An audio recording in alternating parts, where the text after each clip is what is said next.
sijui hatukuli kwako, sijui tunakula ndizi. My friends, kukula ndizi haina makosa, hata mimi nakula ndizi, lakini punguza portions ya ndizi ikae kidogo. Mimi sijasema mnakula kwangu. Mimi nimewaambia, na kama mngekuwa mnakula kwangu vile mimi ninapunguza mambo ya chakula, ningewaambia, ningewapunguzia pia hata na nyinyi kama mngekuwa mnakula kwangu.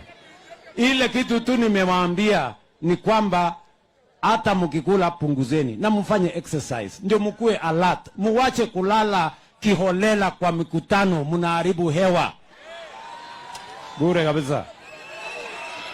Ama namna gani? Hawa watu ni wanyoroshe ama si wanyoroshe? Ni wanyoroshe ama si wanyoroshe? Kama mnaletea mimi kisirani, mimi nitawabebea.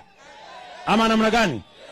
Hawa watu walisema hawana agenda. Mimi 1% of my time I will deal with you.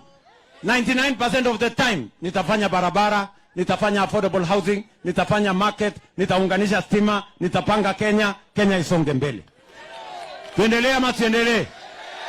Tuendelee ama tuendelee? Mimi nasaidia hawa watu at least wawache, wapunguze kulala, wapunguze mambo ya weight, ndio at least wafikirie pengine wakapata agenda kidogo tupate kushindana. For now they don't have any agenda. Ama mnasemaje? Wangwana wa Busia, mnasema tuendelee pamoja, tupange mambo ya maendeleo. Hebu wale wanasema tupange maendeleo nione, tupange maendeleo. Mimi niko hapa na viongozi wenzangu. Niko hapa